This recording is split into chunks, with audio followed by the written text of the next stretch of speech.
Hello and welcome to Gravitas Plus. I'm Palki Sharma Upadhyay. How much do you know about Volodymyr Zelensky?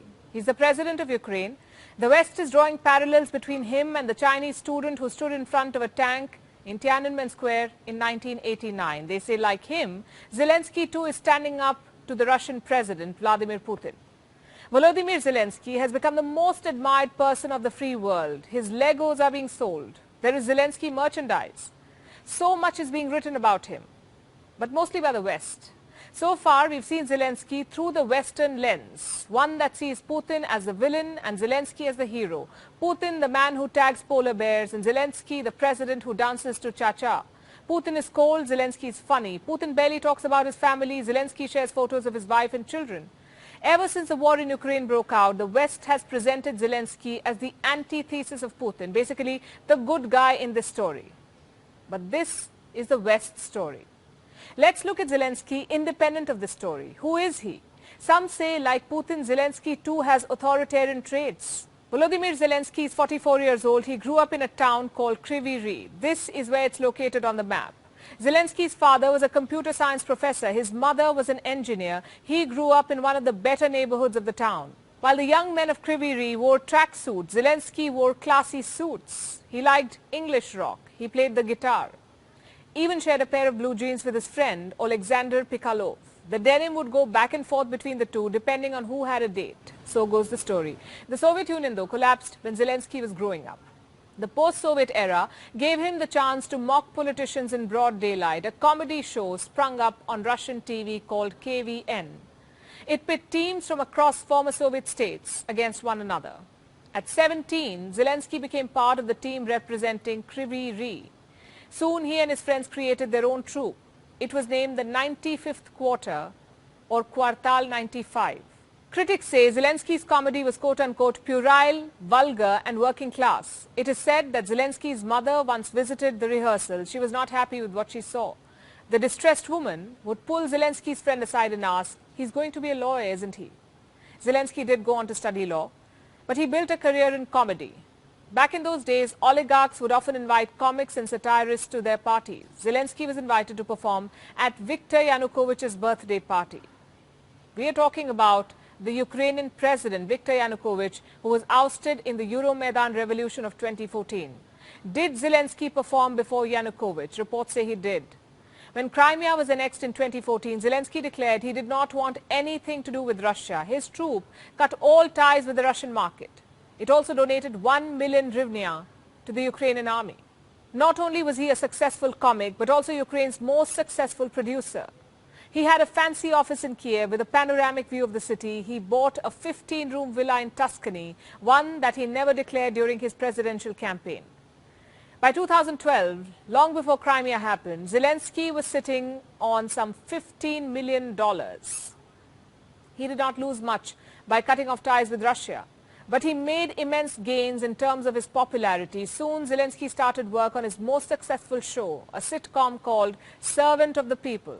He played a high school teacher named Goloborodko, who was caught on tape ranting about corruption, and this monologue goes viral, and the teacher becomes president. Goloborodko sets out to chart his own path. He surrounds himself with old friends instead of the old ruling class. He appoints inexperienced people to office. Turns out all of this could have been a campaign announcement spread over 3 seasons. The show ran from 2015 to 2019. In the final hours of 2018, Zelensky announced that he would run for office. He had no experience, but 2 big promises. 1, he would fight corruption and confront Ukraine's oligarchs, and 2, he would end the war in Donbass. Zelensky declared, "You don't need experience to be president, you just need to be a decent human being." Volodymyr Zelensky is a native Russian speaker. His career as comic was all about depicting past presidents in a bad light, be it Viktor Yushchenko, Viktor Yanukovych, or Petro Poroshenko. Zelensky promised to be nothing like them. He projected himself as the total alternative to these presidents. 73% of Ukrainian voters put their weight behind him. He assumed office on the 2nd of May 2019. Just like Goloborodko, Zelensky installed friends in high offices, be it his writing partners, the head of his production company, or his lawyer. They were all made part of the government. And here we are 3 years later, the war in Donbass has not ended. Instead, it has escalated into Europe's biggest crisis since World War II. About 1,000 civilians have been killed in Ukraine alone. More than 1,500 people have been injured. At least 3 million people have fled Ukraine. Zelensky failed to keep his promise, and he could not have failed in a worse way. But he did rise to the crisis. When the US offered to fly him out of Ukraine, Zelensky said, "I need ammo, not a ride." The president appears on TV every day, and every day he's wearing a sap green t-shirt. He's visibly exhausted and mostly unshaved. On the 6th day of the war, Zelensky addressed the European Parliament via a video link. "Do prove that you're with us," he said. His interpreter appeared to choke on his tears. "Do prove that you will not let us go," Zelensky continued. One observer later noted it was as if Charlie Chaplin had morphed into Winston Churchill. You see, this man knows TV. He is pulling off what Putin had during the Chechen war. The daily press appearances, videos from war zones, sharing meals with troops, addressing parliaments around the world, and all of this is working. Zelensky has become the most popular politician in the US, more popular than even US President Joe Biden. How tough should that be, you could ask? Zelensky knows how to win people over. He knows gimmicks. After he became president, he appointed his press secretary through an open competition. There were 4,000 candidates, and each of them were tested on their sense of humor and tolerance for stress. Zelensky also likes theatrics. He announced his election bid on live television on New Year's Eve. He once held a 14-hour-long press conference at a food market. Here's something he does not like: comedy at his expense. If comic Zelensky were to look at President Zelensky today, he would get a lot of fodder for his scripts. 1. The president has not been able to weed out corruption. 2. The Pandora Papers have exposed Zelensky's murky businesses. Volodymyr Zelensky has offshore holdings, his own companies in British Virgin Islands, Cyprus and Belize. His team says Zelensky is quote-unquote like any other business person in Ukraine, but you don't get to be both, a businessman and a statesman. 3. Zelensky has also displayed authoritarian traits. He has banned 3 TV stations in Ukraine. Observers say, just like Putin, Zelensky too may be seizing power from the oligarchs only to strengthen his own personal authority and advance his interests. In 2020, Zelensky dismissed a general prosecutor because he reportedly refused to pursue cases that helped the president's cause. A governor of a national bank was removed too because he was not loyal enough. The deputy governor too was removed because she had raised concerns about the bank's independence. 4.